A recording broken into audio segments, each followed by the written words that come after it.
don't really have a favorite. I love them all. And whichever one I was writing at the moment, that was my favorite at the time. But it's like asking who's your favorite child, or, you know, you love all your children. Well, of course, my favorite person up here on the stand is this young lady. There's no doubt about that. But I'll be happy to shake your hand at any time.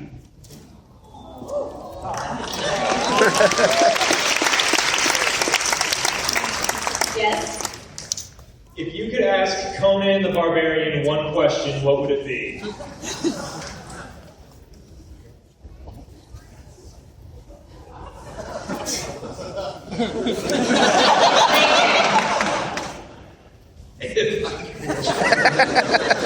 This is a picture of Stan thinking. Why did you stop having Schwarzenegger play your role? Because he's the only guy that did it right.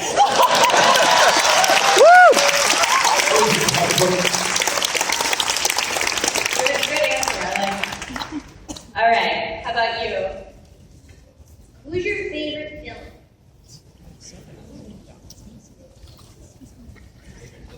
Dr. Doom, I mentioned that earlier. Okay, we have time for one more question. I'm so sorry, guys. Just getting started. We just got the sign. Time's up. I know. Don't shoot the messenger. It's her, not me. All right, yes. Hi, Stan. Hi, Stan. It's a pleasure to ask a question. I enjoy looking out for you in all the Marvel movies, but I'm just curious, which is your favorite cameo in the Marvel movies?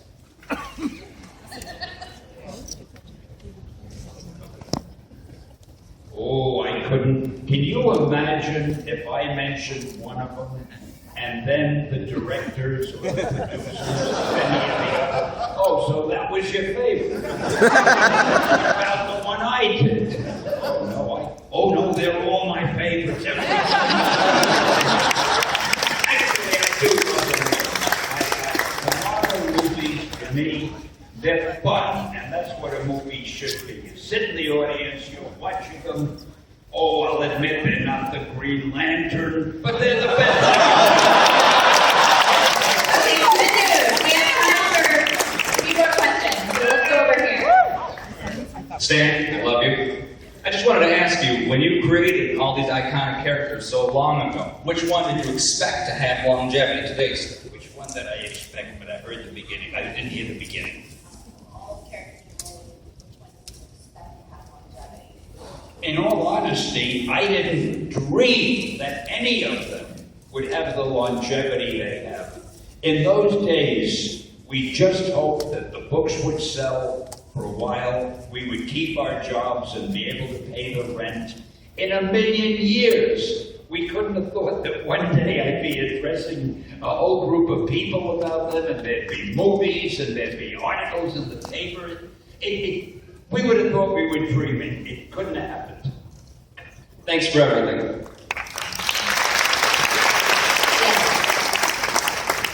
Hello, Stan. You're doing a very good job with the movies and the comic books. I have a two-part question. Of the 70s Spider-Man live actions, do you remember the one with the transformable robot and the jet car? Will that ever be English dubbed? I heard Spider-Man live action.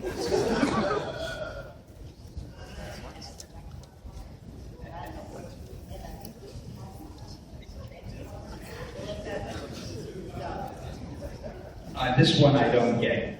Max, are you here? Did you hear that question? Okay, you know, you're going back.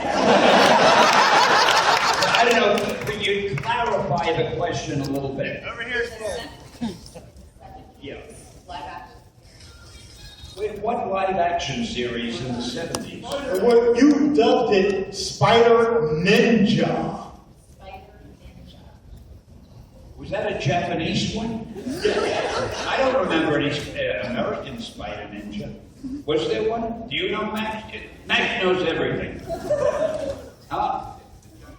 Now I don't hear you. Come here. Everybody whispers around here.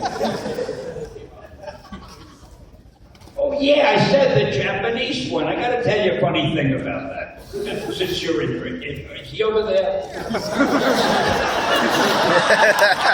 Where the voice was coming, somebody there is playing tricks on me. Anyway, the Japanese did a whole series of Spider-Man movies, television shows. And I've seen them, and they were very well done, but there's one thing about them that I never could get over. Everyone was the same. It had the same formula. Here's how it opened up. Peter Parker was wandering along somewhere, and suddenly he'd see a very evil, giant robot who was doing bad things. The robot was about 30 feet high, and it was destroying something. So Peter would run somewhere, and all of a sudden, another robot would rise out of the ground, and that was Peter's, that was Spider-Man's. He would jump into that robot, It's like every and Sentai. then the two robots would fight, and in the end, Spider-Man's robot beat the evil one, and that was the story. Next week, there was another episode. Peter Parker is walking along. I swear, they were all the same formula. There was always a bad robot. Peter would get into his good robot, and he'd fight the bad one. But what I don't understand is, what was the question? Okay, will it ever be English dub for on DVD for the American audience? I don't know if he would necessarily know, but if it is, I bet we could get him to put it on his website, therealstanlee.com. That would be someplace you could check back for that answer. Also, if you Nice guys plug. don't know about his YouTube channel, World of Heroes, you need to subscribe because there's going to be all sorts of good stuff on there. And Twitter, The Real Stan Lee. And here is the gentleman who would like to shake your hand.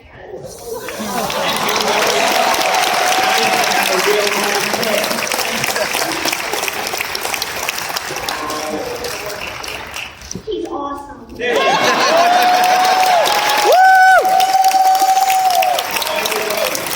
By the way, thank you so much. She's got all my little websites written here, and I think she was told, don't forget to mention this. Did you forget any of But them? I subscribe, so I imagine most of these people are No, just wait in a case. minute. Wait a minute, to be a good salesman. Yes. You subscribe to what? Stan, let me tell you, I subscribe to your YouTube channel, World of Heroes. And what else? And I also follow you on Twitter at The Real Stan Lee. Anything else? I think there are. Well, sometimes if I'm desperate for some Stan-isms or Stan, need to get my Stan fill, I go to therealstanlee.com. Should we pause a minute to give them time to make notes? I got it. Thank you very much. Absolutely. Thank you, guys. And thank all of you. And now that you know what the word means, you can all join me in shouting, hey!